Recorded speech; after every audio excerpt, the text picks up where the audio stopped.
এত কষ্ট কেন? মাথায় রাখবেন, আল্লাহ ভালোবাসার প্রকাশ করে কষ্ট দিয়ে। কিছু কিছু মানুষ এমন আছে ব্যথা দিয়ে ভালোবাসা প্রকাশ করে। আল্লাহ যাকে ভালোবাসে তাকে কষ্ট দেয় বেশি। দুনিয়া ভালোবাসলে ফুল দেয়, আল্লাহ ভালোবাসলে ইব্রাহিম নবীর মতো আগুনে ফেলে। দুনিয়া ভালোবাসলে আগলায় রাখে, আল্লাহ ভালোবাসলে মুসা নবীর মতো ছোট্ট অবস্থায় মা হারা করে নদীতে ভাসায় দেয়। বুঝতে পারছি কথা? সেজন্য মাথায় রাখবেন, মুমিন বান্দা যখন কষ্ট মুসিবত দেখে তখন তারা এই সময়টাকে সুবর্ণ সুযোগ হিসেবে কাজে লাগায়। আপনি আল্লাহর প্রিয় বান্দা হতে ম্যানুয়ালি ভাবে যদি 100 বছর লাগে, যে কোনো দুঃখ কষ্ট বিপদে যদি ধৈর্য এবং শুকরিয়ার সাথে স্থির থাকতে পারেন, ওই 100 বছরের রাস্তা আল্লাহ চাইলে আপনাকে একদিনে পার করে দিবে।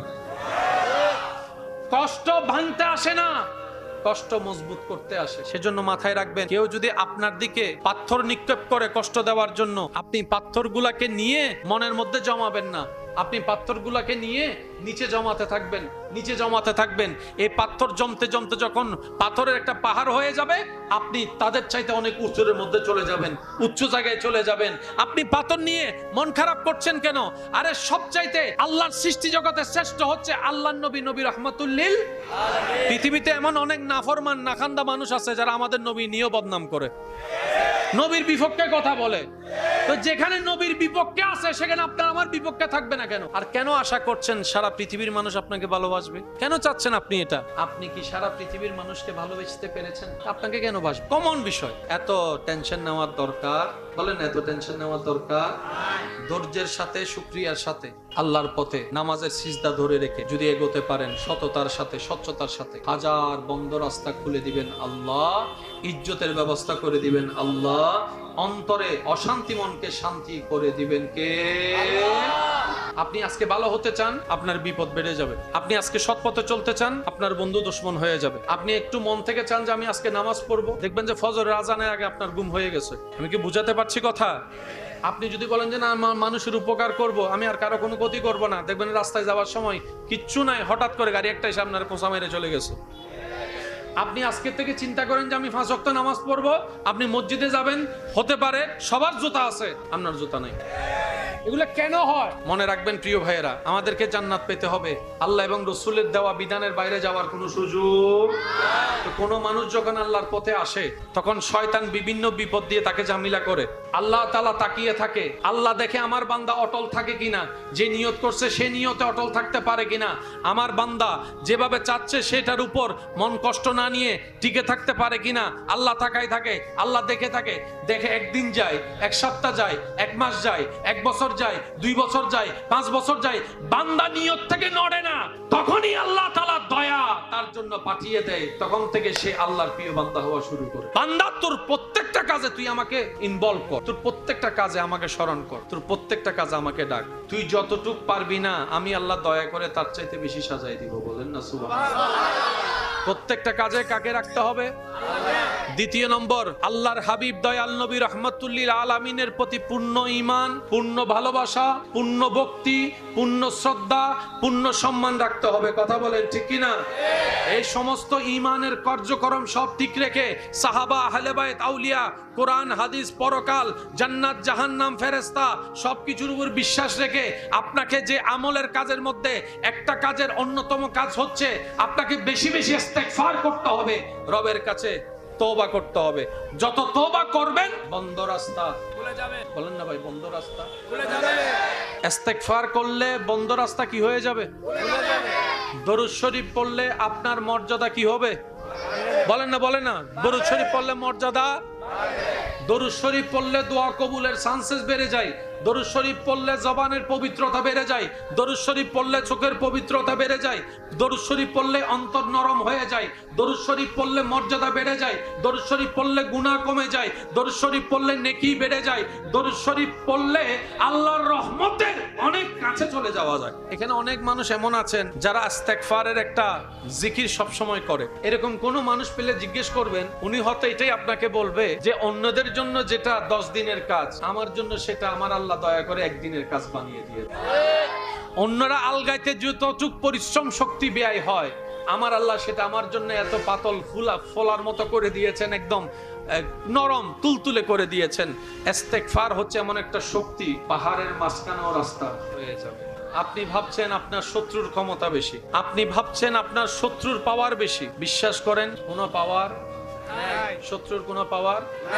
আপনি মনে করতেছেন বলে ওনার পাওয়ার বেড়ে গেছে। যে নবী বলে, আমার উম্মতের ভিতরে কেউ যদি পেটের ব্যথার কষ্টে মারা যায়, আল্লাহ তাকে শাহাদতের মকাম ইজ্জত দান করবে।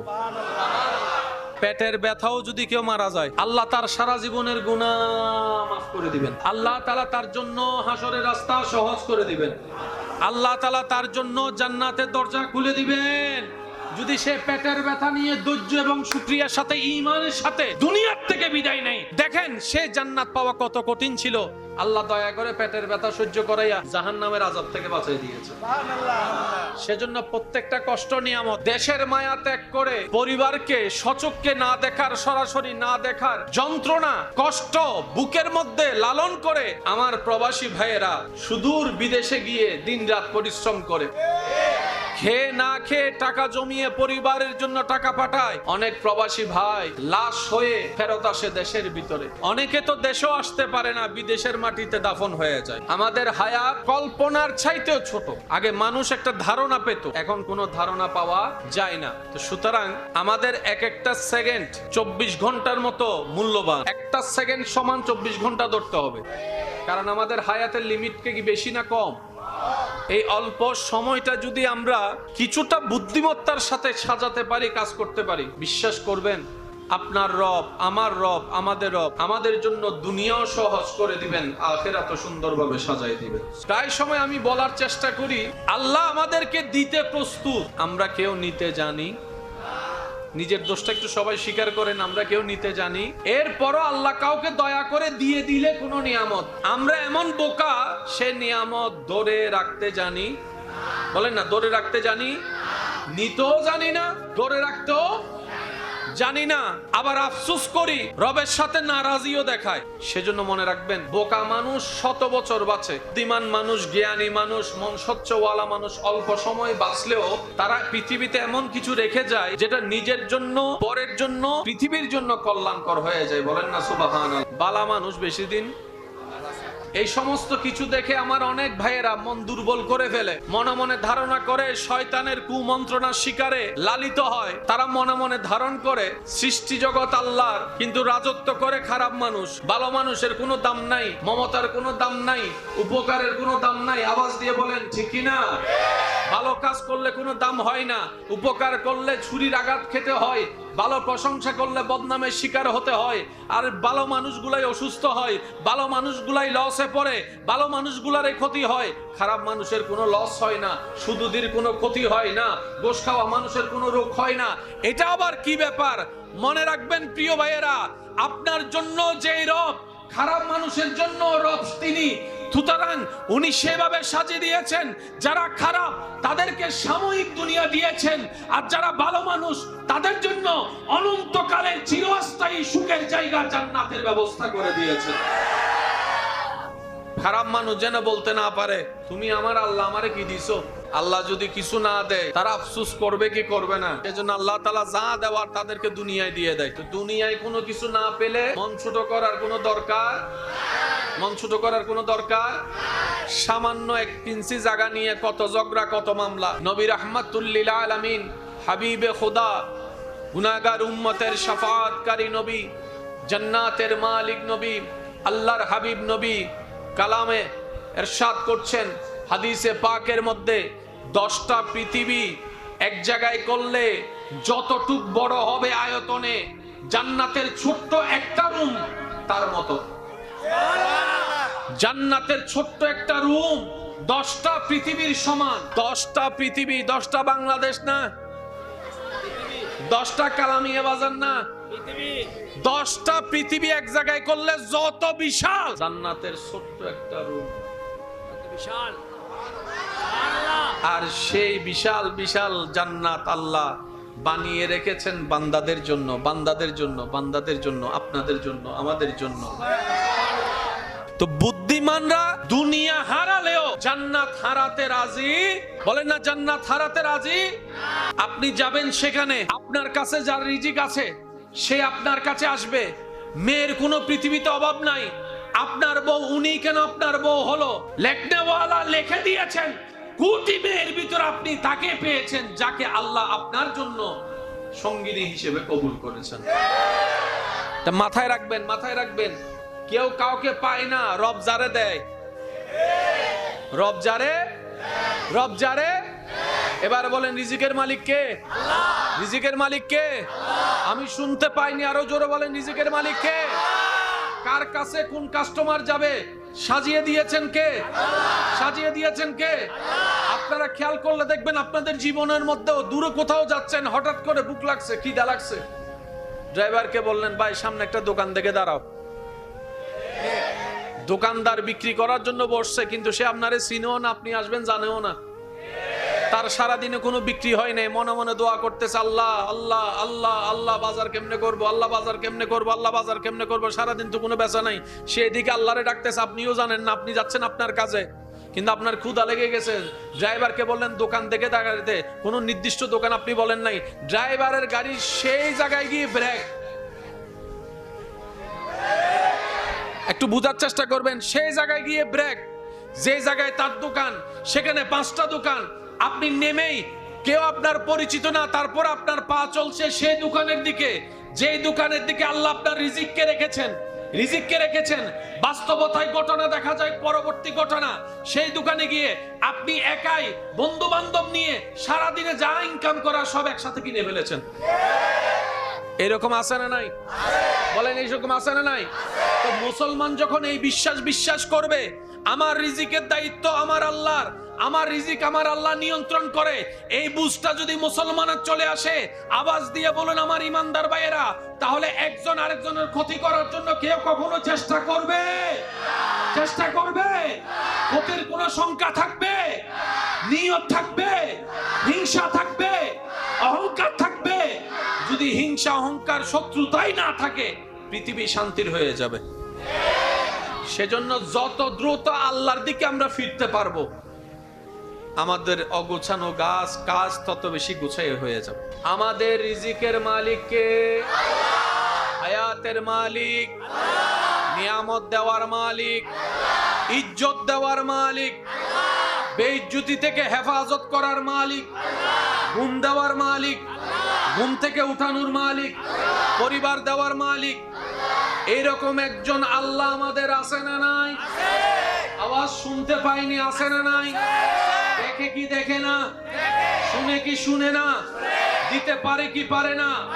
গর্তে পড়া বান্দাকে গর্ত থেকে তুলতে পারে কি পারে না? বেইজ্জত করতে চানেওয়ালা বান্দাদের মাঝখান থেকে তার ইজ্জত হেফাজত করতে চাইলে পারে কি পারে না? দুশমনের শত্রুতে ক্ষতি করা মানুষের ওই ক্ষতি থেকে তুলে আবার সচ্ছলতা জীবন যদি রব দিতে চায়, পারে কি পারে না? ওই আল্লাহ যার অন্তরের বিশ্বাস, এই পৃথিবীর রাজত্ব তার। আপনি মনে করছেন ক্ষমতায় সবকিছু? পৃথিবীতে সবচাইতে বড় ক্ষমতাশীলের ভিতর একজন হচ্ছে ফেরাউন। ক্ষমতাসীন কে? বলেন ফেরাউন কে? ফেরাউন টপ লেভেলের পাওয়ারফুল, নমরুদ টপ লেভেলের পাওয়ারফুল। একজনে মরছে মাছি দিয়ে, মশা দিয়ে, আরেকজনে মরছে পানির ভিতরে। নাম নিশানা নিয়ে কেউ ইজ্জত নিয়ে নেয়? ব্যানারে কোনোদিন নাম দেখছেন ফেরাউনের? নমরুদের নাম দেখছেন? কিন্তু আবু বকর সিদ্দিকের নাম শুনি নাই? সাহাবাদের নাম, ইমাম হাসানের নাম, ইমাম হোসেনের নাম, পীর আব্দুল কাদের জিলানির নাম, শাহজালালের নাম, শাহ আমানতের নাম। এবার আপনারাই ক্যালকুলেশন করে দেখেন রাজত্ব আসলে কারা করছে, আসল রাজত্ব সম্মান কারা পেয়েছে। নিজের ক্যালকুলেশন করেন, কারো কথা শোনার দরকার নাই। আপনি যখন সম্মান চানেওয়ালা, আপনি যখন ইজ্জতের মধ্যে চানেওয়ালা, আপনি যখন নিজের নাম পৃথিবীতে রেখে যাওয়ার চিন্তায় আছেন, আপনার চাওয়া যদি এটাই হয়, আপনি যখন গবেষণা করবেন আপনার হৃদয় বলে উঠবে ইজ্জত আসলে তাদের জন্য, ওয়ালিল্লাহিল ইজ্জাতু ওয়ালিরাসূলিহি ওয়ালিল মুমিনিন। ইজ্জত আল্লাহর জন্য, ইজ্জত রাসূল নবীদের জন্য, ইজ্জত আল্লাহর ওলিদের জন্য। যারা রবের হয়ে যায়, সৃষ্টি জগৎ তার হয়ে যায়। ডান হাত তুলে দেখাই বলেন ঠিক কি না? আপনাদেরকে বলবো, আপনারা সবকিছু মিলাই হিসাব করে বলবেন আছে নাকি নাই। আপনারাই বলবেন ফেরাউন, নমরুদ, ইয়াজিদ, আবু জাহেল, উতবা, সাইবা, সিদ্দিকে আকবর, ফারুকে আজম, ওসমান গনি, শুনতে পাইনি, আরো জোরে বলেন। মাওলা আলী, মাওলা আলী, ইমাম হাসান, ইমাম হুসাইন, হযরত আবু হুরায়রা, হযরত আব্দুল্লাহ ইবনে উমর, হযরত ইমাম আবু হানিফা, হযরত ইমাম শাফি, ইমাম হাম্বল, ইমাম মালিক, হযরত শাহজালাল, হযরত শাহ ফরান, হযরত শাহ আমানত, নবী রাসূলগণ, সাহাবায়ে কেরাম, আহলে বাইত, আউলিয়ায়ে কেরাম, নেককার বান্দা, নেককার বান্দা, আল্লাহর বন্ধু, আল্লাহর বন্ধু, আল্লাহর দুশমন। এবার আপনার সিদ্ধান্ত, আপনার যেদিকে মন চাই সেদিকে আপনি যান। যদি ওদিকে যান, মরার পরও বেঁচে থাকবেন, মানুষের হৃদয়ে আপনার গড় হবে, মানুষের হৃদয়ে আপনার গড় হবে। কথা বলতে হবে, ঠিক কিনা? মানুষের হৃদয়ে আপনার সম্মান হবে, মানুষের জবানে আপনার সুনাম হবে। দুনিয়ার নিয়ম হচ্ছে সামনে আসলে দেখতে না পারলেও নম নম বলে মাথায় তুলে রাখে, পিঠ পিছে গেলে জাত খানদান দোয়াই ফেলে, এমন গালাগালি করে যে মানুষ পৃথিবীতে আছে না নাই? আপনি মনে করছেন আপনাকে মাথায় তুলে রেখেছে, সুযোগ পেলে আপনার চেয়ারের একটা পায়া কাটতে সে দ্বিধাবোধ করবে না, কারণ চার পায়ায় চেয়ার দাঁড়িয়ে থাকে। এক পায়া কেটে গেলে, এক পায়া কেটে গেলে চেয়ারের অস্তিত্ব আর থাকে না, চেয়ারের অস্তিত্ব থাকে না। আল্লাহওয়ালা যারা, তারা হচ্ছে এমন শাহিনশাহ, এমন বাদশা, তাদের চেয়ার লাগে না, তারা যেখানে কদম রাখে আল্লাহ তাদেরকে সেখানেই বাদশাহী দান করে। এবার আপনি বলবেন, ভাইয়া আমি ওইটা অর্জন করতে চাই যেটা আজীবন থাকবে। কার কার অর্জন করার ইচ্ছা আছে? একটু হাত তুলে দেখায়। আছে ইচ্ছা? আছে। এখানে একটু শান্তি পাওয়ার ইচ্ছা আছে? সব কম বেশি থাকলেও শান্তি, ঘরে শান্তি, ব্যবসায় শান্তি, জামাই বউয়ের ভিতর শান্তি, ভাই ভাইয়ের ভিতর শান্তি, পড়ালেখা নিয়ে শান্তি, চাকরি নিয়ে শান্তি, শুনি নাই, আরো জোরে বলেন। মোবাইল নিয়ে শান্তি, পাওনাদারের জ্বালা নিয়ে শান্তি, ঋণের টেনশন নিয়ে শান্তি, ভবিষ্যৎ নিয়ে শান্তি, শান্তি নাই। আর সব আপনার আসামি মানলাম। রাস্তা দিয়ে যাচ্ছে একটা পাগল, নাই ঘর, নাই বাড়ি, নাই খাবার, নাই পোশাক, কিন্তু পাগলের সুখ, পাগলের মনে শান্তি আছে না নাই? আমি বলবো না, আপনারা বলেন, পাগলের মনে শান্তি আছে না নাই? ডোনাল্ড ট্রাম্পের মনে নাই। বেচারা এত বড় একটা বিমান নিয়েও শেষ পর্যন্ত এটাতে যাইতে পারে নাই, চোরের মতো। এটাকে যদি আপনি রাজত্ব বলেন, আপনার ব্যক্তিগত ব্যাপার। এটাকে যদি আপনি ক্ষমতা বলেন, এটা আপনার জ্ঞানের সীমাবদ্ধতা। আরে রাজত্ব করা দেখতে মন চাইলে ফারুকে আজম ওমর ফারুক রাদিয়াল্লাহু তাআলা আনহু দেখেন, গাছের তলে বসে অর্ধ পৃথিবী শাসন করেছে একাই। কথা বলেন, ঠিক কিনা? রাজত্ব তো ওইখানে, রাজত্ব ওইখানে, রাজত্ব বড় বড় বিমানের ভিতর রাজত্ব। এবার আপনার যদি চাওয়া হয় সেই রাজত্বের মালিক আপনি হবেন, আপনাকে পৃথিবীর রাজত্ব নিতে গেলে বান্ডিলে বান্ডিলে টিয়া। যদি সত্যিকার পাওয়ারফুল হতে চান, আমি শুধু আপনাদেরকে ছোট্ট একটা কথা বলবো, আপনি যত বড়ই রাজা হন, বউয়ের সামনে সবাই আপনার বাহিরের, বউটা তো আপনার ঘরের। তো বউয়ের সামনে আপনার রাজত্ব কই? আমার রাজত্ব কই? নাই। কিন্তু আপনি সাহাবায়ে কেরামের জীবনী দেখেন, ওলি আউলিয়াদের জীবনী দেখেন, ওনাদের স্ত্রীরা ওনাদেরকে মাথার মুকুট মনে করতো, এইভাবে সম্মান করতো। এবার সেই ইজ্জতটা কি অর্জন করেছেন? আল্লাহ দিয়েছেন। বাস এই কথাটা আমাদেরকে বুঝতে হবে। আমরা যা নিব কার থেকে? আল্লাহ থেকে। ভাইয়া বলেন না রে ভাই, আমরা যা নিব কার থেকে নিব? আমরা যা নিব কার থেকে নিব? আল্লাহ যখন আপনাকে দিবে, আপনি ঘরের ভিতরেও বাদশা, বাহিরেও বাদশা। আল্লাহ যদি চায় কবরের মধ্যে রাজত্ব করতে পারবেন, হাসরের ময়দানও ইজ্জতের মিম্বর আপনি পাবেন। আমি কি বুঝাতে পারছি কথা? এবার যার যা কিছু দরকার একটু মনোযোগ দিয়ে আপনারা একটু শ্রবণ করবেন। আমরা আসলে পাওয়ার ক্ষমতা চাই কি চাই না? যারা সত্যিকার পাওয়ার, ইজ্জত সবকিছু চান, সেখান থেকে আসে সেখানে মাথা ঝুঁকিয়ে দেন। পুলিশ যখন কোনো আসামিকে গ্রেফতার করে কি বাঁধে? বলেন না, কি বাঁধে? গলা বাঁধে, পা বাঁধে না হাত বাঁধে? একটু খেয়াল করবেন, খেয়াল করছেন? এত কিছু থাকতে হাত বাঁধে কেন?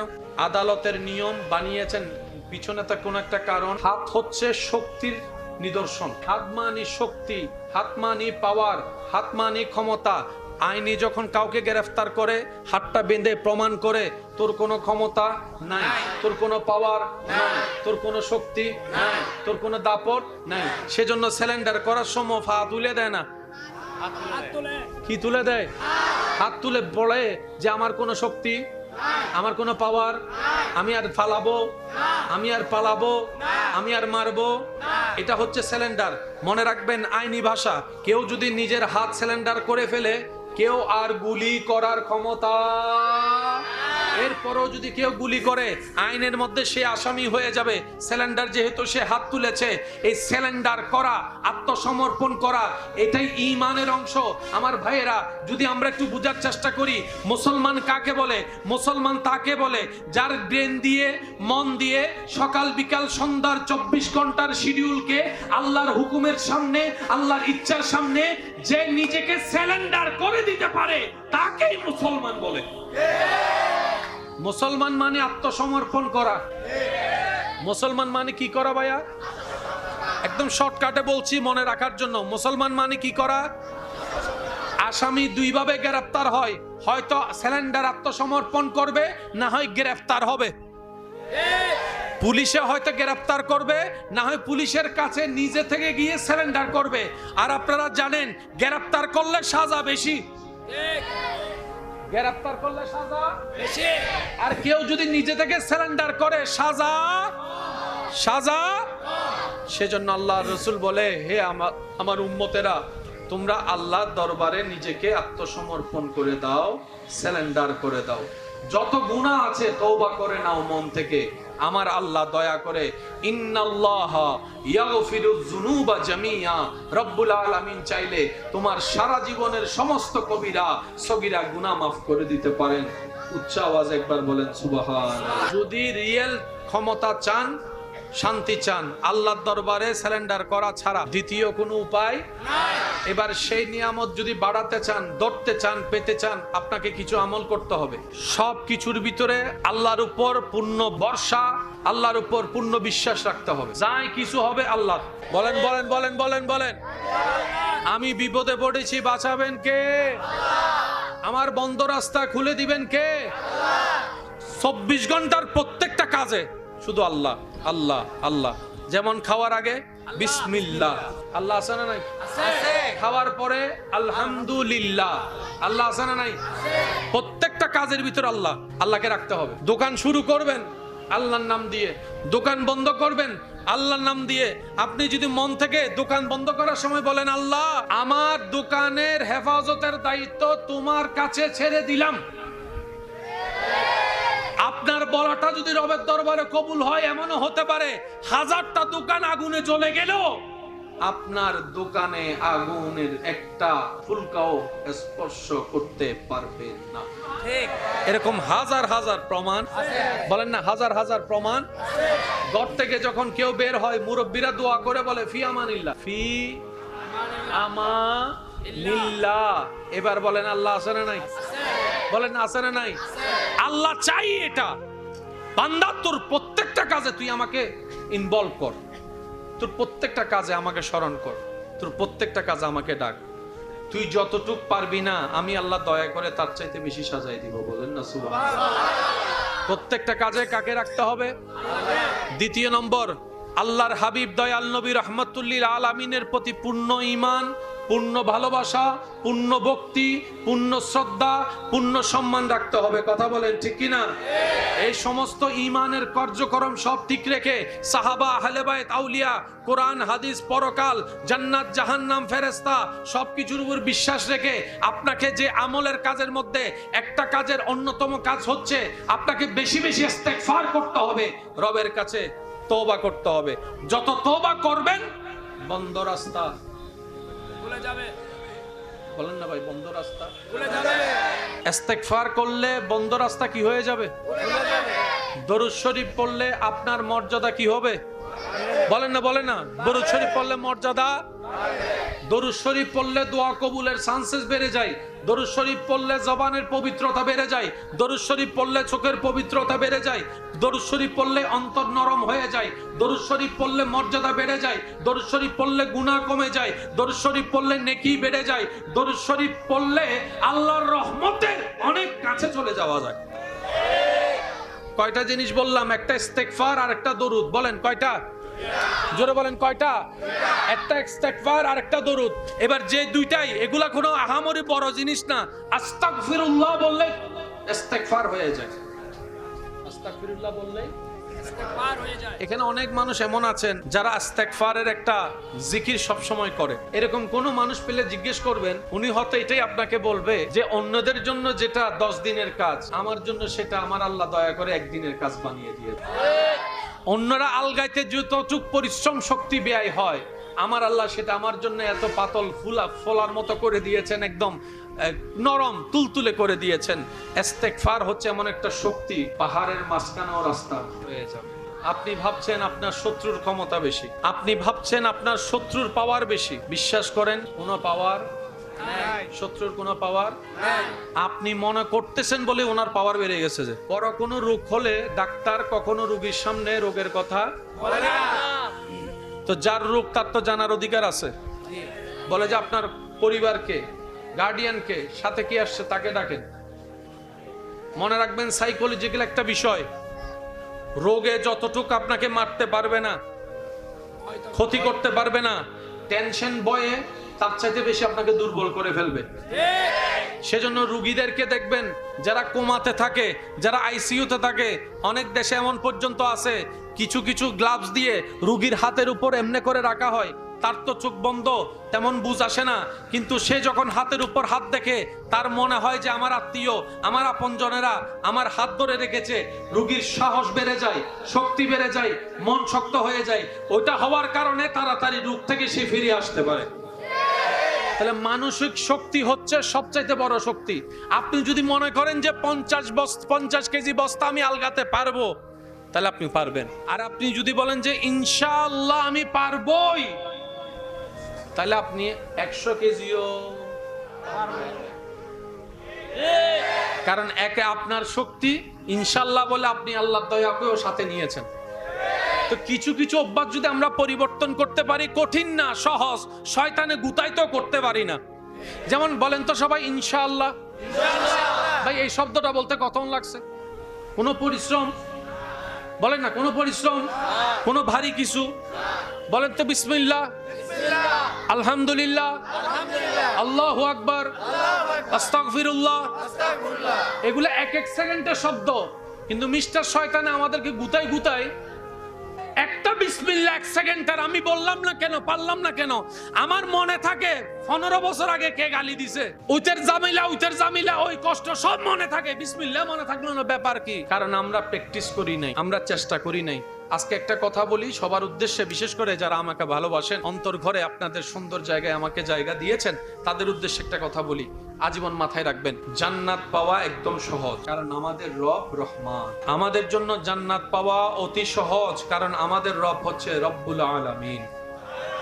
জান্নাত পাওয়া আমাদের জন্য অনেক সহজ, কারণ আমাদের রব রহমানুর রহিম। আল্লাহ চায় আপনাকে জান্নাত দিতে, আপনাকেও চাইতে হবে জান্নাত পাওয়া। দোনো দিকটা মিলতে হবে। কথা বলেন ঠিক কিনা? আল্লাহর এখতিয়ার, আল্লাহ কাউকে ইচ্ছা করে দিয়ে দিলেন, সেটা আল্লাহর এখতিয়ার, কিন্তু ম্যানুয়াল একটা নিয়ম আছে না নাই? এই কথাটা মাথায় রাখবেন। আপনি পৃথিবীর যে কোনো কাজেই মন থেকে যদি চেষ্টা করেন, সেটার উপর যদি অটল থাকতে পারেন, আল্লাহ তাআলা সেই কাজটা আপনার জন্য সহজ করে দিবেন। আপনি আজকে ভালো হতে চান, আপনার বিপদ বেড়ে যাবে। আপনি আজকে সৎ পথে চলতে চান, আপনার বন্ধু দুশমন হয়ে যাবে। আপনি একটু মন থেকে চান যে আমি আজকে নামাজ পড়বো, দেখবেন যে ফজরের আজানের আগে আপনার ঘুম হয়ে গেছে। আমি কি বুঝাতে পারছি কথা? আপনি যদি বলেন যে না মানুষের উপকার করব, আমি আর কারো কোনো ক্ষতি করব না, দেখবেন রাস্তায় যাওয়ার সময় কিচ্ছু নাই, হঠাৎ করে গাড়ি একটা এসে আপনার কোঁচা মেরে চলে গেছে। আপনি আজকে থেকে চিন্তা করেন যে আমি 5 ওয়াক্ত নামাজ পড়বো, আপনি মসজিদে যাবেন, হতে পারে সবার জুতা আছে, আপনার জুতা নাই। এগুলো কেন হয়? মনে রাখবেন প্রিয় ভাইয়েরা, আমাদেরকে জান্নাত পেতে হবে, আল্লাহ এবং রসুলের দেওয়া বিধানের বাইরে যাওয়ার কোনো সুযোগ। তো কোনো মানুষ যখন আল্লাহর পথে আসে তখন শয়তান বিভিন্ন বিপদ দিয়ে তাকে ঝামেলা করে। আল্লাহ তাআলা তাকিয়ে থাকে, আল্লাহ দেখে আমার বান্দা অটল থাকে কিনা, যে নিয়ত করছে সে নিয়তে অটল থাকতে পারে কিনা, আমার বান্দা যেভাবে চাচ্ছে সেটার উপর মন কষ্ট না নিয়ে টিকে থাকতে পারে কিনা। আল্লাহ তাকায় থাকে, আল্লাহ দেখে থাকে। দেখে একদিন যায়, এক সপ্তাহ যায়, এক মাস যায়, এক বছর যায়, 2 বছর যায়, 5 বছর যায়, বান্দা নিয়ত থেকে নড়ে না, তখনই আল্লাহ তাআলা দয়া তার জন্য পাঠিয়ে দেয়। তখন থেকে সে আল্লাহর প্রিয় বান্দা হওয়া শুরু করে। আপনি প্রথম ভালো হবেন, ভালো হতে চাইবেন, প্রথম দিনে আপনি প্রিয় হয়ে যাবেন, বিষয়টা তা না। একটু পরীক্ষা তো দিতে হবে। কি বলেন আপনারা? একটা পরীক্ষা তো দেওয়ার দরকার, একটু কষ্ট সহ্য করার দরকার। আপনার কাজ হচ্ছে লেগে থাকা। আপনি লেগে থাকবেন, আওয়াজ দিয়ে বলতে হবে, কঠিন কাজ সহজ যিনি করে দিবেন তিনি কে? আপনার সিরাতে মুস্তাকিমের উপর চলার রাস্তা আপনার জন্য মজবুত করে দিবেন যিনি, তিনি কে? সেই আল্লাহ। এই টপিকটা মাথায় রাখতে হবে। সেই আল্লাহর সব প্রিয় সৃষ্টির ভিতরে যিনি সবচাইতে প্রিয় তিনি হচ্ছেন আপনার আমার নবী রাহমাতুল লিল আলামিন। আল্লাহ সবাইকে ভালোবাসে, কিন্তু আমাদের নবীর মতো না। একটু খেয়াল করবেন, আমাদের নবীর মতো, আমাদের নবীর মতো। শ্রেষ্ঠ ইবাদতের নাম নামাজ। এই যে আব্বু,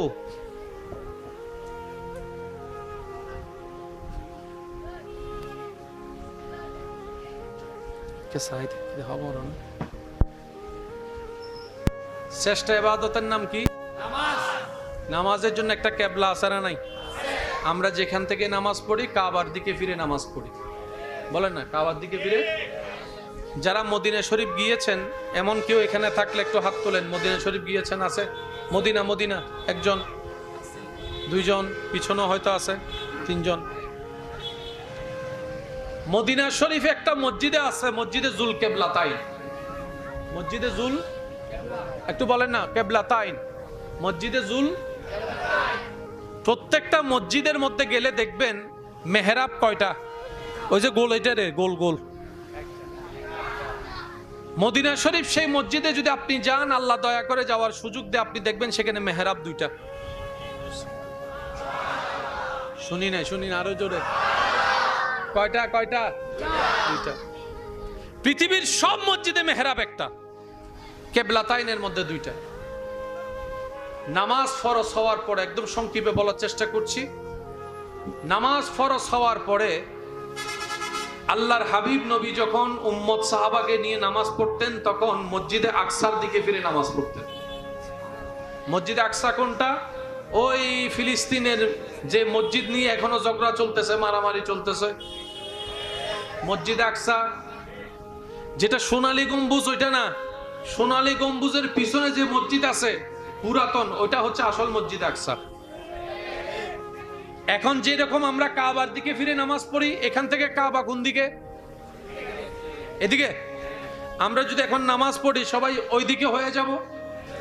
আকসা ছিল ঠিক এইদিকে, উল্টা দিকে। 17 মাস প্রায় আমাদের নবী সাহাবারা এদিকে ফিরে নামাজ পড়তেন। বলেন না, আরো জোরে। 17 মাস প্রায় নামাজ পড়তেন আকসার দিকে, কাবার উল্টা। একদিন নামাজের সময়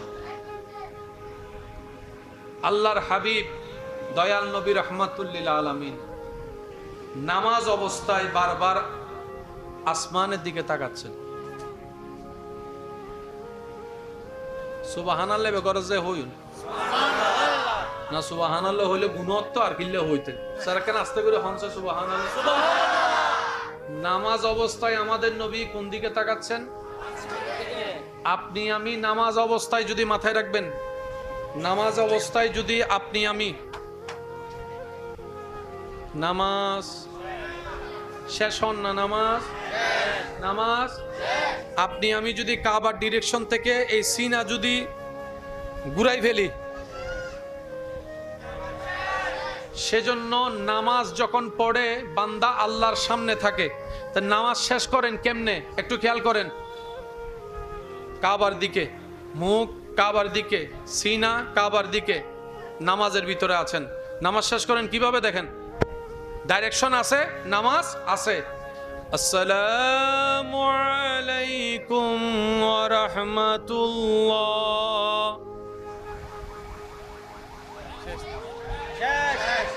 সেজন্য নামাজে সালাম ফিরাতে হয়।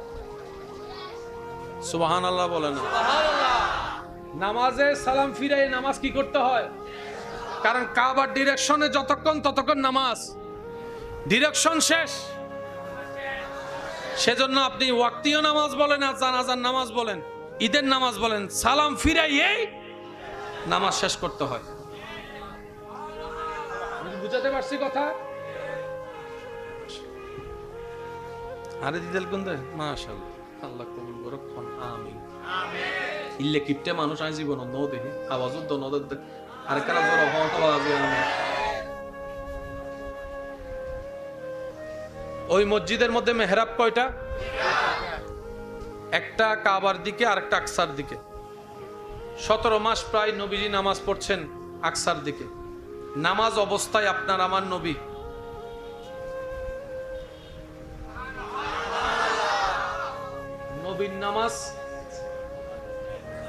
নবীর নামাজ আমরা করলে আমাদের নামাজ থাকবে। আচ্ছা, নবীজির নামাজের ভিতর কোরআন তেলাওয়াত করতেছেন, এদিকে আসমানের দিকে তাকাচ্ছেন, একই দৃশ্য একই বিষয় আল্লাহ কোরআন উল্লেখ করছেন। Can you imagine? বিষয়টা কি ভাবা যায়? কোরআনের মতো দামি কিতাবে আল্লাহ আমাদের নবীর আসমানের দিকে তাকানোর কথা পর্যন্ত উল্লেখ করেছেন। সুবহানাল্লাহ। কোরআন বলছে কদ নারা তাকাল্লুবা ওয়াজহিকা ফিস সামা। একটু মনোযোগ সহকারে বলেন সুবহানাল্লাহ। কদ নারা তাকাল্লুবা ওয়াজহিকা ফিস সামা। আল্লাহ বলছেন, হাবিব আপনি বারবার আসমানের দিকে তাকাচ্ছেন, আপনার রব দেখতেছে, আপনার রব দেখতেছে, আপনার রব দেখতেছে। আপনি নামাজ অবস্থায় বারবার আসমানের দিকে কেন তাকাচ্ছেন? আপনার রব জানে, আপনার রব জানে, আপনার রব জানে। কারণ নবীর চাওয়া আমার উম্মতের নামাজের কেবলা যেন কাবা হয়, যেন কাবা হয়, যেন কাবা হয়। কিন্তু আল্লাহর হুকুম নামাজের কেবলা আকসা। নবীর মনের চাওয়া কাবা। আকসা একদিকে, কাবা আরেকদিকে। আকসাকে সামনে রাখলে কাবা পিঠের পিছনে, কাবাকে সামনে রাখলে আকসা পিঠের পিছনে। দুই ডাইমেনশনের মধ্যে। আল্লাহ বলছেন, আল্লাহ বলেছেন, হাবিব আকসার দিকে ফিরে নামাজ পড়েন, আকসার দিকে ফিরে নামাজ পড়েন, আকসার দিকে ফিরে কেবলা বানিয়ে নামাজ পড়েন।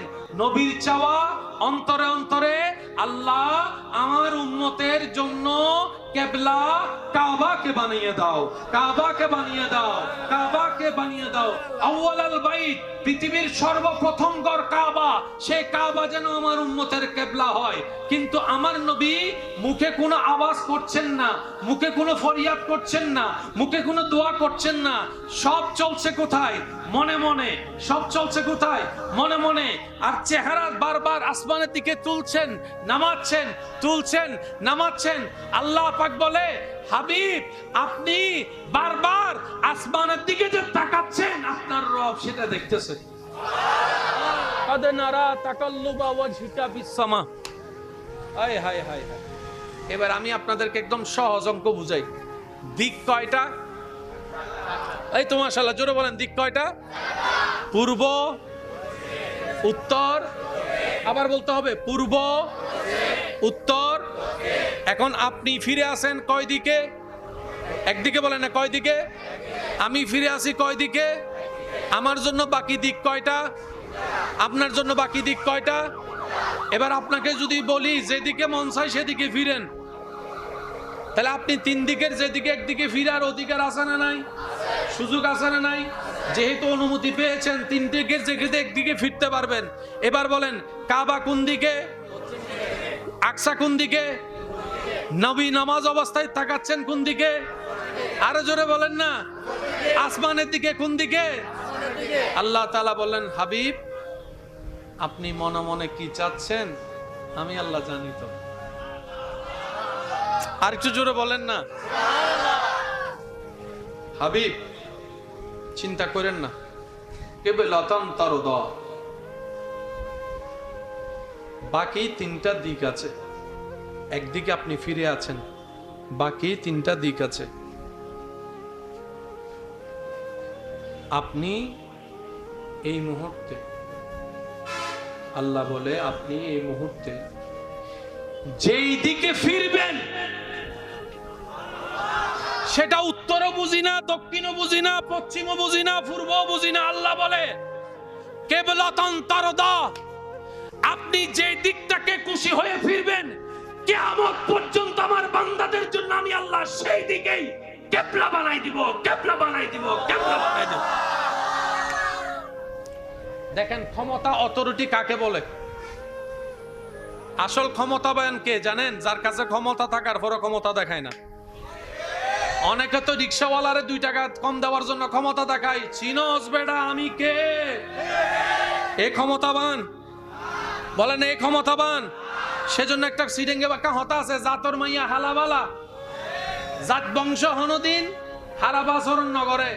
হঠাৎ ফয়রুর ফুয়া কুটিপতি হইলে বন্ধু নুচিনে ইম্বাজে আর হতানো গ্রামে মুরব্বী কলর হতা। ফয়রুর ফুয়া যদি হঠাৎ টিয়া দেহে এটা বন্ধু নুচিনে ভাই নুচিনে। আর যোন জাত বংশ কুটিপতির ফুয়া উন এন ভাবে চলে দে টিয়া আছে বুঝাও না যায়। বসময় দেবেন রিক্সা লইয়া যারগুই ইতারে দেখে হদমা রেঞ্জ রুবারের মালিক রিক্সা ধরে যাত দে। আর যে হঠাৎ ফয়রুর ফুয়া কুটিপতি হিতে গ্রামের রাস্তা যাই বুধ ল্যান্ড ক্রুজার লইয়া রাস্তার নামিরে হবো কি কাদা, অথচ 2 মাস আগে এটা কাদা মিদি ফুটবল খেলা খাই দে। আমি কি বুঝাতে পারছি কথা? সেজন্য যে অতীত মনে রাখে আল্লাহ তাকে দয়া করে, যে বন্ধু বান্ধব ভাইদের প্রতি শুকরিয়া আদায় করে আল্লাহ তার জন্য ইজ্জতের ব্যবস্থা করে দেয়। আমি পাওয়ার দলে, আপনিও পাওয়ার দলে, সুতরাং পাওয়ার রাস্তা যেমন আমাদেরকে চলতে হবে তেমন। কথা বলেন ঠিক কিনা? এবার বলেন দিক কয়টা বাকি? নবীজি আছে কয় দিকে? বাকি কয়টা? আল্লাহ পাক বলে হাবিব আপনি ঘুরে যান, কেবলাতান তারদা, যেদিকে আপনার ইচ্ছা, যেদিকে আপনার মন চায়, যেদিকে আপনি খুশি সেদিকে ফিরে যান। নবী বলে যে আল্লাহ আমি তো ফিরবো না, আমি তো নিজে থেকে ফিরবো না, তুমি ফিরাইলেই আমি ফিরবো। আমি নিজে থেকে দিক পছন্দ করব না, তুমি পছন্দ করে দিলেই আমি পছন্দ করব। মহব্বতটা দেখেন, মহব্বতটা। আল্লাহ পাক বলে যে আমি মালিক, আপনারা অনুমতি দিলাম ফিরেন। নবী বলে যে না, আপনার বলতে হবে, আপনার বলতে হবে। ওয়ামা ইউনতিকু আনিল হাওয়ায়ে ইন হুয়া ইল্লা ওয়াহয়ুন ইউহা। আল্লাহর নবী হাবিব এমন একজন পয়গম্বর যিনি আল্লাহর হুকুম ছাড়া একটা কথাও বলতেন না। আমাদের নবী আল্লাহর হুকুম ছাড়া একটা কথাও বলেন না, একটা কথাও। সব কিছু আল্লাহ যা বলাতেন। কেমন মোহাব্বত দেখেন। আল্লাহ পাক বলে যে হাবিব আপনি ঘুরে যান। নবী বলে জানো এগুলো চলতেছে ঘটনা কিসের ভিতরে? সুবহানাল্লাহ বলেন। ঘটনা চলতেছে কিসের ভিতরে? নামাজের ভিতর চলতেছে, নামাজের ভিতর, নামাজের ভিতর, নামাজের ভিতর। আল্লাহ পাক বললেন হাবিব আমি জানি আপনি আমার সন্তুষ্টি খুশিকে বেশি দাম দেন। আমি আল্লাহ চাই আপনি নবীরে খুশি করতে, আপনি চান আমারে খুশি করতে। আমি অনুমতি দিলাম 3 দিকের যেদিকে ফিরবেন আমি কিবলা বানাই দিব, সেটা আমি আপনারে খুশি করতে চাই। কিন্তু আপনি সেটা না নিয়ে আমারে খুশি করতে চান। আল্লাহ আপনি বলেন কোন দিকে ফিরবো, আপনি বলেন কোন দিকে ফিরবো, আপনি বলেন কোন দিকে ফিরবো, আপনি যেদিকে বলেন আমি সেদিকে ফিরবো। 2 পক্ষের কথা চলছে। এবার আল্লাহ তাআলা সূরা বাকারার সেই আয়াতের মধ্যে বলেন ফালা নুওয়াল্লিয়ান্না কিবলাতান তারদা। হায় হায় হায়, আল্লাহু আকবার। দিক কয়টা বললাম? একটু জোরে বলেন না। নবীজি চাইলে যে কোনো একটা দিকে ফিরে যেতে অথরিটি দিয়েছেন কে? মালিক যদি হ্যাঁ বলে সেখানে আর গুতাগুতির কারো কোনো সুযোগ, কারণ সুপ্রিম পাওয়ার থেকে রায় চলে আসছে। এখানে ডিস্ট্রিক্ট কোর্ট যদি কাউকে ফাঁসি দেয়, জজ কোর্ট, সুপ্রিম কোর্ট যদি বলে যে আমি তোমার মুক্তি দিলাম, পুলিশ তারা অ্যারেস্ট করতে পারবে? কারণ ডিস্ট্রিক্ট কোর্টের চাইতে বড় হচ্ছে হাইকোর্ট, হাইকোর্টের উপর হচ্ছে সুপ্রিম কোর্ট। আল্লাহর কোর্ট থেকে অনুমতি এসেছে, এখানে আর কারো অনুমতির দরকার কোনো দরকারই নেই। কিন্তু নবী বলে যে না, আপনার হুকুম লাগবে, আপনার হুকুম লাগবে। এবার আল্লাহ তাআলা বলছেন, হাবিব আমি জানি আপনার দিল কোন দিকে কিবলা চায়। শাতরাল মসজিদুল হারাম।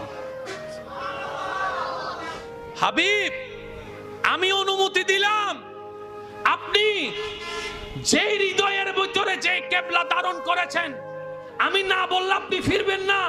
আমি আল্লাহ বলে দিলাম শাতরাল মসজিদুল হারাম, আপনি কাবার দিকে মুখ করে ফেলেন। আজকে থেকে কিয়ামত পর্যন্ত সমস্ত মুসলমানের কাবা কিবলা আমি আল্লাহ মক্কাতুল মুকাররমাকে বানাই দিয়েছি। এবার আপনারা সহজ অঙ্ক করলে বুঝবেন, এখানে যদি নামাজ হয় ইমাম সাহেব কোন জায়গায় দাঁড়াবে? সামনে বলেন না। আমরা মুসল্লিরা কাতার করে কাতার বাই কাতার দাঁড়াবো কি? আমার ইমাম সাহেবের মুখ থাকবে কোন দিকে? কাবার দিকে। বলেন কোন দিকে? কাবার দিকে। মুসল্লিদের মুখও থাকবে কোন দিকে? আরো জোরে বলেন না। কাবার দিকে। লাইন কি বেঁকা না সোজা? কিন্তু কাবা শরীফে যখন নামাজ পড়ে তখন দেখবেন লাইন সোজা নাই।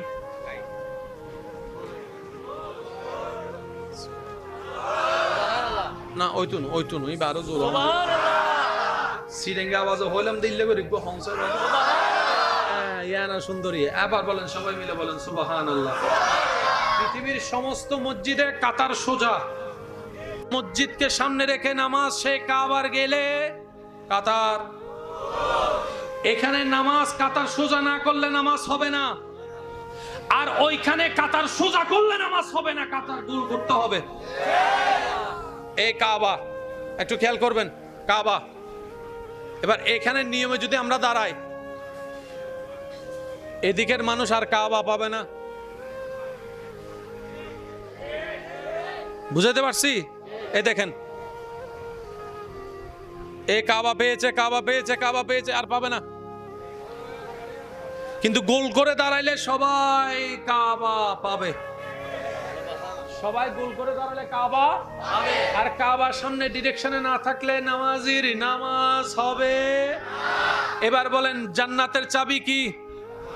জোরে বলেন না। আল্লাহর নৈকট্য পাওয়ার মাধ্যম কি? গুনাহ মাফ হওয়ার অন্যতম একটা মাধ্যমের নাম কি? ইন্নাস সালাতা তানহা আনিল ফাহশাই ওয়াল মুনকার, খারাপ থেকে ভালো হওয়ার মাধ্যমের অন্যতম মাধ্যমের নাম কি? আরো জোরে বলেন। সওয়াবের পাহাড় বানানোর মাধ্যমের নাম কি? আল্লাহর নৈকট্য পাওয়ার মাধ্যমের নাম কি? আসসালাতু মিরাজুল মুমিনিন, স্পেশাল দয়া পাওয়ার মাধ্যমের নাম কি? 5 ওয়াক্ত যেটা পড়া হয় সেটার নাম কি? আরো জোরে বলেন না। আফজালুল ইবাদত, ইবাদতের মধ্যে শ্রেষ্ঠ বলা হয় কি কে? আরো জোরে বলেন। সেই নামাজের জন্য কিবলার দরকার আছে না নাই? কিবলা ছাড়া নামাজ, ওই নামাজের কিবলা আল্লাহ বানিয়েছেন আপনার আমার নবীর সন্তুষ্টির কিবলা। আল্লাহ মামেলা কি? রব বলে যে নামাজ তুমি আমাকে পাওয়ার জন্য পড়বা, নামাজের জন্য কিবলা লাগবে। কিবলার সাথে আমার নবীর মন সম্পর্ক, কিবলার সাথে আমার নবীর সন্তুষ্টি সম্পর্ক। সুতরাং নামাজ পড়ো ওইভাবে আমার নবীর আদব মহব্বত অন্তরে রেখে, তাহলে সেই নামাজ তোমার জন্য নিয়ামত হবে। কারণ লা ইন শাকারতুম লা আযীদান্নাকুম ওয়া লা ইন কাফারতুম ইন্না আযাবি লাশাদীদ। চিৎকার দিয়ে বলেন না সুবহানাল্লাহ। আচ্ছা, ওয়া বাজি অকল এং বলতাম তোমার আর লই। এবার আপনাদের মুখ আমার দিকে, আমার মুখ বলেন না রে ভাই। এখন আমি যদি নামাজে দাঁড়াই, আমার মুখ থাকবে কাবার দিকে, পিঠ থাকবে আপনাদের দিকে, ঠিক আছে? আচ্ছা, নামাজ অবস্থায় যদি আমি হঠাৎ করে আপনাদের দিকে ঘুরে এমনি করে দাঁড়ায় যাই, আপনারা কি বলবেন? মানে ইমাম সাহেব যদি নামাজ অবস্থায় ফিট ঘুরে এর বুক লইয়ে আমার সামনে দিয়ে যাইলে উল্টো, মানে কি হইবেন? হন না এখন অনেক তো ওই লোকমার মাসালা জানন ভুল হইলে মানে বড় নবইয়ে দিয়ে গেলে আল্লাহু আকবার হইয়ে ইনতে জানো। এখন এই কাহিনীতে জীবন নুন ইমাম সাহেব কেফিরে নামাজ পড়ার হঠাৎ করে ঘুরে গিয়ে এখন মুসল্লি আর ইমামের চোখে চোখ নামাজ অবস্থাতে হতাহন মানা, এখন মুসল্লি হত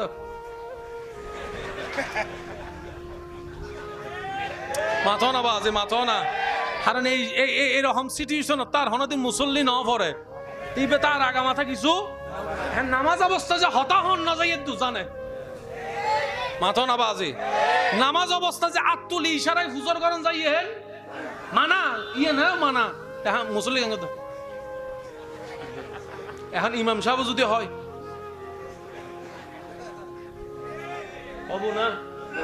অবু না নামাজ তো নাই গেই গুই, কিন্তু এই দুজনের মধ্যে সহ্য হবো না নহবি মুসল্লি হবো দে মাসকারি ভাইস না তুই বহুত কষ্ট করি ব্যবসার তো 10 মিনিট টাইম বাজায় নামাজ পড়তে মাসি ইয়ে না তুই নষ্ট করি আবার 10 মিনিট নষ্ট হব আছে না নাই? এটা আমাদের নামাজ। আসেন মনের চোখ দিয়ে দেখি সাহাবায়ে কেরামের নামাজ। সুবহানাল্লাহ, আমি শুনি না এখনো। আমাদের নামাজের কন্ডিশন ধরন তা আনুমানিক ভাবে বুঝতে পারলাম। একটু কল্পনার জগতে সেই দৃশ্যকে সামনে রেখে কাদেনারা তাকাল্লুবা ওয়াজহিকা ফিস সামা, পরিবেশটা সামনে রেখে নবীজি ইমাম হয়ে দাঁড়িয়েছেন, সাহাবা পিছনে দাঁড়িয়েছেন। আল্লাহ নামাজের ভিতর হুকুম দিলেন হাবিব, পরে বলে কোনো শব্দ নাই, এখনই কিবলা পরিবর্তন করেন। নামাজের বাইরে না ভিতরে? এবার নবীজির মুখ হচ্ছে এইদিকে, একটু খেয়াল করেন। সাহাবায়ে কেরামও এইদিকে। নামাজ অবস্থায় কি হচ্ছে আল্লাহ এবং নবী ছাড়া আর কেউ জানে। হঠাৎ করে আপনার আমার নবী, মনোযোগ আছে, মুখ ঘুরাই ফেললেন, আরো জোরে। নবীজি নামাজ অবস্থায় চেহারা ঘুরাই ফেলছেন পুরা টান। এবার সাহাবা নবীর সামনাসামনি, আপনি আমি যা করা তা তো করছি। এবার সাহাবায়ে কেরাম কি করছেন দেখেন। সাহাবায়ে কেরাম যখন দেখলেন নবী মুভ করেছেন, প্রত্যেকটা সাহাবা যারা ছিলেন কাতারবন্দি, মাঝখানে তার আস্তে করে জায়গা করে দিয়েছেন। কোন আওয়াজ বলেন, কোন আওয়াজ, কোন ইশারা, নবীর কিছু বলা লাগে? সাহাবায়ে কেরাম রাস্তা করে দিয়েছেন, নবীর শান অনুযায়ী সামনে চলে গিয়েছেন। সাহাবায়ে কেরাম আবার এভাবে মুখ ঘুরে ফেলেছেন, 2 রাকাত ওই দিকে করেছেন, 2 রাকাত কাবার দিকে করেছেন। ও সাহাবায়ে কেরাম, আপনারা একটু প্রশ্ন করবেন না? সাহাবায়ে কেরাম বলে, নবী যেহেতু ঘুরেছেন নিশ্চয়ই কোনো কাহিনী ঘটনা, ওগুলা বুঝার মতো জ্ঞান আমাদের নাই। আমার নবী যা করবে আমরা সাহাবায়ে কেরাম সেটাই লাব্বাইক বলে কবুল করে নিব। নবী বলেছেন আল্লাহ এক, আমরা না দেখে বিশ্বাস করেছি। নবী বলেছেন হাজা কালামুল্লাহ, কুরআনুল কারীম, আমরা সাহাবায়ে কেরাম বিশ্বাস করেছি। নবী বলেছেন পুলসিরাত চুলের চাইতে চিকন, আমাদের বিবেক প্রশ্ন করে নাই কিভাবে একটা চুলের চাইতে চিকুনের উপর দাঁড়ানো যায়, প্রশ্ন করে নাই, আমরা মেনে নিয়েছি। আমান্না, আমরা মেনে নিয়েছি, বিশ্বাস করেছি। সুবহানাল্লাহ। নবী বলেছেন জান্নাত আছে, আমরা মেনে নিয়েছি। নবী বলছেন জাহান্নাম আছে, আমরা স্বীকার করে নিয়েছি। নবী বলছেন তাকদীর আছে, আমরা মেনে নিয়েছি। নবী যা হ্যাঁ বলবে আমরা সেখানে হ্যাঁ, নবী যা না বলবে আমরা সেখানে না। চিৎকার দিয়ে বলেন না সুবহানাল্লাহ। আর একটু জোরে বলতে হবে সুবহানাল্লাহ। আল্লাহ যদি কখনো আপনাদেরকে নিয়ে আয় মসজিদে জুলকেবলাতাইনে যাবেন, কারণ কিছু জিনিস সচক্ষে দেখার দরকার আছে, তাহলে ঈমানটা আরো মজবুত হবে। ভাই বলেন না রে ভাই, ঈমানটা আরো কি হবে? মজবুত হবে। কাবা শরীফ টিভিতে দেখছেন? কাবা শরীফ টিভিতে দেখছেন? আচ্ছা, কাবা শরীফের দরজা আছে না নাই? দরজা বরাবর সামনে একটা সোনালী, দূর থেকে একটু মানুষের মতো লাগে যে, দেখছেন? ওই যে সোনালি একটা গম্বুজের মতো আছে, মাকামে ইব্রাহিম। মাকামে ইব্রাহিম, যে পাথরের উপর দাঁড়িয়ে আল্লাহর হুকুমে নবী ইব্রাহিম আলাইহিস সালাম কাবা পুনর্নির্মাণ করেছিলেন, ওই পাথরটা ওইখানে। সুবহানাল্লাহ, এত আস্তে করে সুবহানাল্লাহ। ইব্রাহিম নবীর কদম মোবারকের নিদর্শন ছাপ যেই পাথরে, সেই পাথর আল্লাহর ঘরের দরজা মোবারকের সামনে সামনি সোনালী গম্বুজে। এবার কোন বান্দা যখন তাওয়াফ করে, লব্বাইক আল্লাহুম্মা লব্বাইক লব্বাইক লা শারীকা লাক লব্বাইক ইন্নাল হামদা ওয়ান নি'মাতা লাক ওয়াল মুলক লা শারীকা লাক, সবাই কি আওয়াজে লব্বাইক আল্লাহুম্মা লব্বাইক লব্বাইক লা শারীকা লাক লব্বাইক ইন্নাল হামদা ওয়ান নি'মাতা লাক ওয়াল মুলক লা শারীকা লাক। শেষবারের মতো সবাই আওয়াজ করে লব্বাইক আল্লাহুম্মা লব্বাইক লব্বাইক লা শারীকা লাক লব্বাইক ইন্নাল হামদা ওয়ান নি'মাতা লাক ওয়াল মুলক লা শারীকা লাক। তাওয়াফ শেষ করার পরে 2 রাকাত নামাজ পড়তে হয়। কয় রাকাত? 2 রাকাত। জোরে বলেন কয় রাকাত? 2 রাকাত। এই 2 রাকাত শিক্ষা দিচ্ছেন, কথা বলেন ঠিক কি না? আর একটু জোরে বলতে হবে, ঠিক কি না? এবার সেই 2 রাকাত নামাজ শেষ করে আপনাকে সাফা মারওয়া চলে যেতে হবে। বলেন না? সাফা মারওয়া গিয়ে আপনাকে দৌড়াইতে হবে। এখানে একটা নির্দিষ্ট সীমা আছে যেটাকে বর্তমানে সবুজ লাইট দ্বারা চিহ্নিত করা হয়েছে। ওই জায়গায় গেলে স্বাভাবিকের চাইতে একটু বেশি দৌড়াইতে হয়। হযরত খাজর আলাইহিস সালাম দৌড়াইছেন, আল্লাহ এখনো পর্যন্ত আমাদেরকে দৌড়াচ্ছেন। শুধু বুঝাতে চাচ্ছি এটা, আমরা অনেক সময় নিজের মতো করে ইসলাম বুঝতে গিয়ে ঝামেলা লাগাই ফেলি। আমরা নিজের মতো কল্পনা করে ইসলামকে ঝামেলা লাগাই ফেলি। আল্লাহ তাআলা বলে মিন শাইরিল্লাহ, যেখানেই আমি আল্লাহর নিদর্শন সেখানেই তোমরা সম্মান করিও, ইজ্জত করিও, মহব্বত করিও। বলেন না সুবহানাল্লাহ? আর একটু জোরে বলতে হবে সুবহানাল্লাহ। হাজার নিদর্শনের শ্রেষ্ঠ নিদর্শন আল্লাহর নবী, আপনার নবী, আমার নবী, আমাদের নবী, নবী রাহমাতুল লিল আলামিন। এর চাইতে বড় নিদর্শন আমি শুনি না, আরো জোরে বলেন। এর চাইতে দামি নিদর্শন, এর চাইতে সম্মানী নিদর্শন रहमत वाला आया नबी है, रहमत वाला आया नबी है, धूम मची है, धूम मची है, रहमत वाला आया नबी है, धूम मची है, धूम मची है। মোহাব্বতের আওয়াজ একবার বলেন মারহাবা। আল্লাহ সবচাইতে বেশি ভালোবেসেছেন আমাদের নবীকে। এবার বলেন, নবী দুনিয়ার আসার আগে আল্লাহ তাআলা নবীর আব্বাকে নিয়ে গেছেন, খুশি নাকি দুঃখ? আমি শুনি নাই, জোরে বলেন। দুঃখ। কিছুদিন পরে মাকে নিয়ে গেছেন, খুশি নাকি দুঃখ? কিছুদিন পরে দাদাকে নিয়ে গেছেন, খুশি না দুঃখ? মক্কায় নিজের এলাকায় থাকতে পারে নাই, হিজরত করতে হয়েছে, সুখ না দুঃখ? নিজের সবচেয়ে প্রিয় হাবিবকে। পুরুষ জাতির একটা জামিলা, যারা বিবাহিতরা আছেন, অনেক বোনদের একটা আপত্তি আছে, আমার স্বামী আমাকে সময় দেয় না, আমার স্বামী আমাকে আগের মতো মায়া করে না, ভালোবাসে না। আমি শ্রদ্ধার সাথে একটা কথা বলি আমার বোনদের উদ্দেশ্যে, মিলাই দেখবেন, যদি মিলে তাহলে গ্রহণ করবেন। মাস শেষে ঘরের বাজারের দরকার আছে না নাই? কারেন্ট বিলের দরকার আছে না নাই? ঘর ভাড়ার দরকার আছে না নাই? আর একটু জোরে বলেন না। বিভিন্ন আনুষঙ্গিক খরচের দরকার আছে না নাই? এই খরচটার জন্য টাকার দরকার আছে না নাই? টাকার জন্য চাকরি ব্যবসার দরকার আছে না নাই? সে টাকা কামানোর জন্য পরিশ্রম করার দরকার আছে না নাই? পরিশ্রম করার জন্য ঘরের বাইরে যাওয়ার দরকার আছে না নাই? বিদেশে যাওয়ার দরকার আছে না নাই?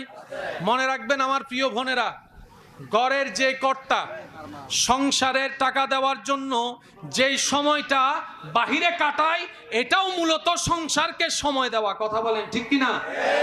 এটা একভাবে, ওইটা আর একভাবে। আপনি বলবেন ঠিক আছে কাজকর্ম করে আসছে ভালো কথা, আইসাই তো দেখি মোবাইল নিয়ে বসে গেছে, আমার সাথে দুই চারটা কথা বলে না। একটা কথা মাথায় রাখবেন, মেয়েদের মাথা, মেয়েদের মনের সফটওয়্যার আলাদা, পুরুষের মাথা মনের সফটওয়্যার। মেয়েদের মধ্যে দেখবেন কোন সাল, কোন মাস, কত তারিখ মনে থাকে, বলেন না বলেন না বলেন না, কমন বিষয় মনে থাকবে। শুধু নিজেরটা না, কার জন্মদিন কখন, বান্ধবীর জন্মদিন কখন। কিন্তু পুরুষ জাতিকে দেখবেন এক সপ্তাহ, 2 সপ্তাহ, 3 সপ্তাহ আগের, আগদ কোন ডেটে হয়েছে, কথা বলেন না, বিয়ে কোন ডেটে হয়েছে, ছেলে কোন তারিখে হয়েছে মনে। এটা ফিতরত আলাদা, এটা ফিতরত আলাদা। একটু খেয়াল করে দেখবেন, নারীরা আল্লাহ আলাদা সৃষ্টি করেছেন, পুরুষদেরকে আল্লাহ আলাদা সৃষ্টি করেছেন। জামিলা কোথায় লাগছে জানেন? নারী যখন পুরুষকে, স্ত্রী যখন স্বামীকে নিজের সফটওয়্যার দিয়ে বোঝার চেষ্টা করে,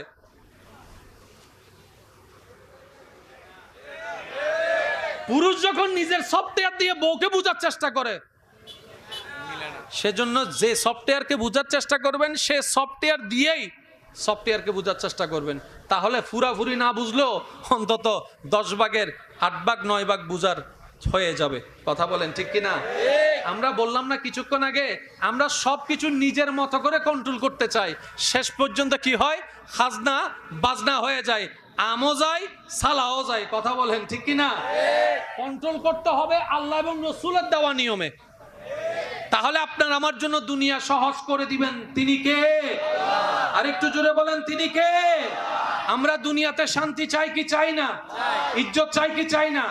এবার কথাটা মনোযোগ দিয়ে শ্রবণ করবেন, আমি শেষ কথায় চলে আসলাম। আল্লাহ যাকে ভালোবাসে তাকে কষ্ট দেয় বেশি। দুনিয়া ভালোবাসলে ফুল দেয়, আল্লাহ ভালোবাসলে ইব্রাহিম নবীর মতো আগুনে ফেলে। দুনিয়া ভালোবাসলে আগলায় রাখে, আল্লাহ ভালোবাসলে মুসা নবীর মতো ছোট্ট অবস্থায় মা হারা করে নদীতে ভাসাই দেয়।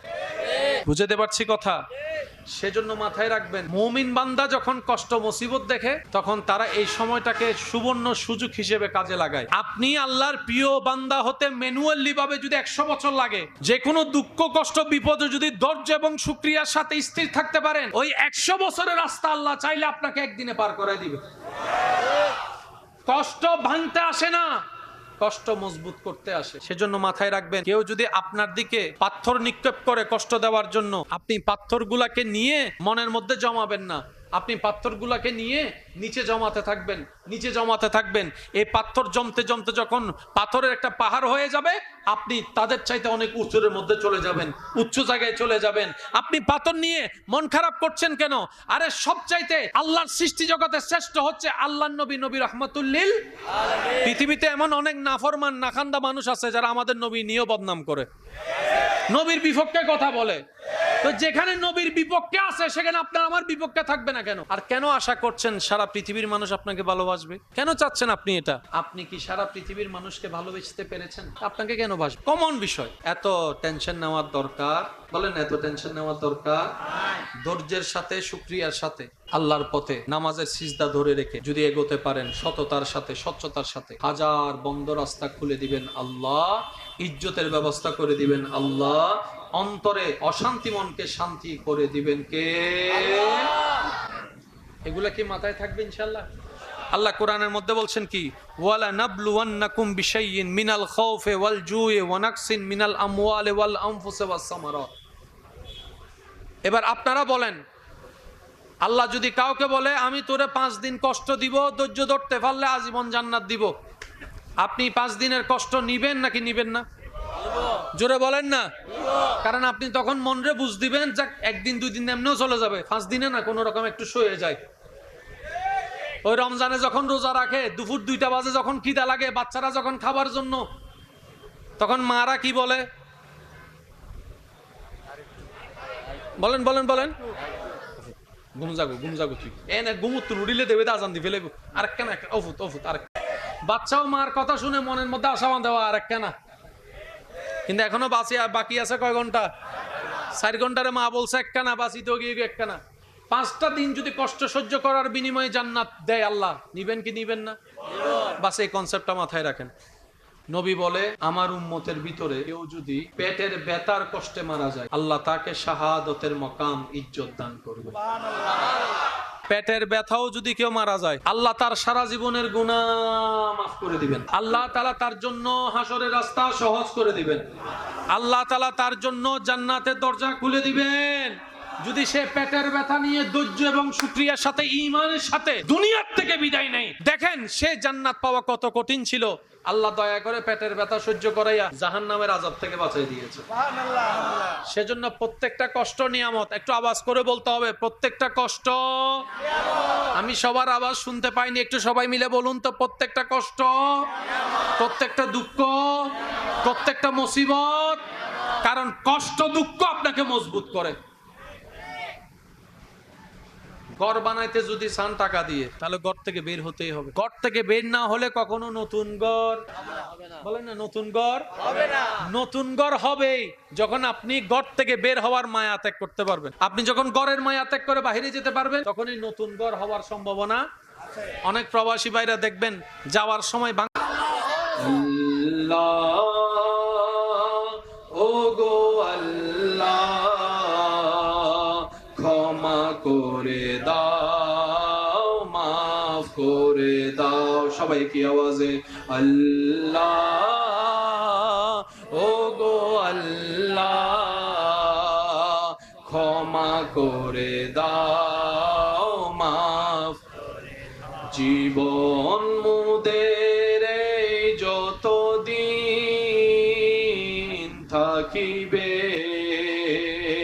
সুপথে চালাও, মাফ করে দাও। আল্লাহ ও গো আল্লাহ ক্ষমা করে দাও। দেখি সবাই মিলে পড়লে শুনতে কেমন লাগে, একটু শুনতে চাই। আল্লাহ ও গো আল্লাহ ক্ষমা করে দাও। জীবন মুদের যতদিন থাকিবে, সুপথে চালাও, মাফ করে দাও। আল্লাহ ও গো আল্লাহ ক্ষমা করে দাও। মোহাব্বতের আওয়াজ একবার আমার নবীর উম্মতেরা, প্রেমিকরা উচ্চ আওয়াজ একবার বলেন মারহাবা। এতটুক কথা যারা বুঝতে পেরেছেন তারা একবার বলেন আলহামদুলিল্লাহ।